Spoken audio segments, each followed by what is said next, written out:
बिजनेसको बारेमा हामीले सुन्ने गरेका धेरै जसो सल्लाहहरू भनौँ न पुरानो र कामै नलाग्ने भइसके। आज हामी रिवर्क घोषणापत्रको आधारमा बिजनेसको यो परम्परागत सोचलाई नै च्यालेन्ज गर्नेछौँ। लामो लामो प्लान, ठूलो लगानी र अरूको अनुमति, यी सबै बिना पनि कसरी अगाडि बढ्न सकिन्छ? आउनुहोस् यसमा अलिक गहिरिएर कुरा गरौँ। हामीले सधैँ यही त सुन्दै आएको हो, होइन र? एउटा सफल बिजनेस सुरु गर्न त एकदमै डिटेलमा बनाएको प्लान चाहिन्छ अनि ब्याङ्कमा टन्न पैसा पनि हुनुपर्छ। तर के यो साँच्चै हो त? हो, ठ्याक्कै यही सुन्नुभयो। यो सरासर झुट हो। रिवर्क घोषणापत्रको पहिलो र सबैभन्दा दमदार सन्देश नै यही हो। प्लान र पैसा महत्त्वपूर्ण छन्, तर बिजनेस सुरु गर्नकै लागि यी कुराहरू अनिवार्य चाहिँ होइनन्। बरु यही सोचले हामीलाई काम सुरु गर्नुभन्दा पहिले नै रोकिदिन्छ। ल, त्यसो भए पहिलो भ्रमबाटै सुरु गरौँ न त। त्यो हो योजना बनाउने पासो।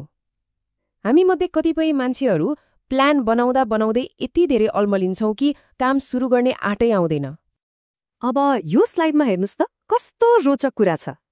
एकातिर परम्परागत सल्लाहले के भन्छ भने महिनौं लगाएर 100 पेजको बिजनेस प्लान बनाऊ। अर्कोतिर रिवर्कले भन्छ प्लान भनेको त केवल अनुमान मात्रै हो, भविष्यमा के हुन्छ भनेर कसलाई थाहा छ र? जुन कुरा आफ्नो कन्ट्रोलमा नै छैन त्यसको भविष्यवाणी गरेर समय खेर फाल्नुको के अर्थ, होइन त? यो कथाले त सबै कुरा छर्लङ्गै पार्छ।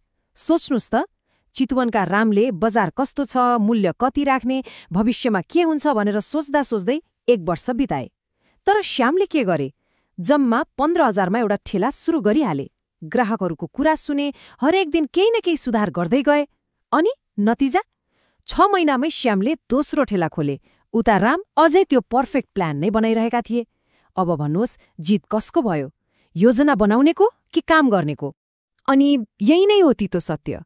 हामीलाई लाग्छ कि हामी तयारी गर्दैछौँ, तर धेरैजसो अवस्थामा यो प्लानिङ भनेको त काम टार्ने एउटा बहाना मात्र हो।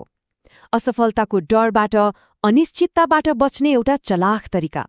याद राख्नुहोस्, पहिलो पाइला चाल्नु नै सबैभन्दा ठूलो प्रगति हो। ल, अब अर्को एउटा ठूलो भ्रमको कुरा गरौँ। त्यो हो जति ठूलो उति राम्रो भन्ने सोच। हामीलाई लाग्छ कि बिजनेस त सुरु हुने बित्तिकै ठूलो हुनुपर्छ, तर रिवर्कले यसको ठिक उल्टो भन्छ। यो स्लाइडमा हेर्नुहोस् त, काठमाडौँका 2वटा क्याफेको कथा कति फरक छ। ठमेलको त्यो चम्किलो क्याफेले ठूलो लोन लियो, 8 जना कर्मचारी राख्यो अनि भाडा पनि महँगो। अनि के भयो? 6 महिना पनि टिकेन। तर उता बौद्धको सानो क्याफे, जहाँ मालिक आफै काम गर्थे, ऋण पनि थिएन, पहिलो महिनादेखि नै नाफामा गयो।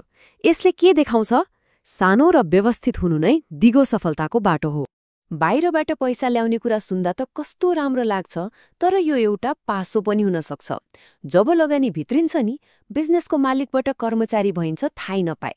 लगानीकर्ताहरूको प्रेसरले ओरिजिनल आइडिया, क्वालिटी सबैलाई सिध्याइदिन सक्छ।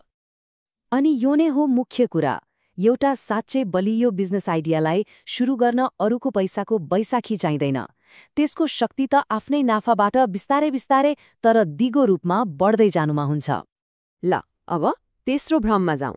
धेरै घण्टा काम गर्नु भनेको धेरै प्रोडक्टिभ हुनु हो। हामीलाई के लाग्छ भने दिनरात खट्ने मान्छे नै सफल हुन्छ। तर के साँच्चै धेरै घण्टा काम गर्नु र सफल हुनु एउटै कुरा हो त? यो चार्टले एउटा रमाइलो नेपाली उदाहरण देखाउँछ।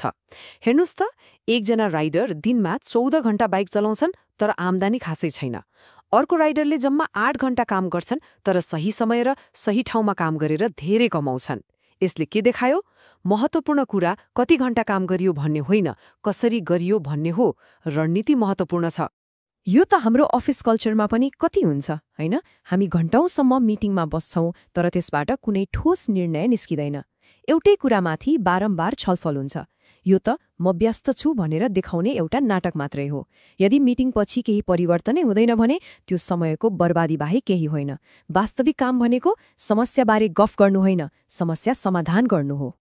यो कुराले त झन् प्रष्ट पार्छ, वर्कहलिक हुनु भनेको समर्पणको मेडल होइन, बरु यो त अदक्षताको निशानी हो।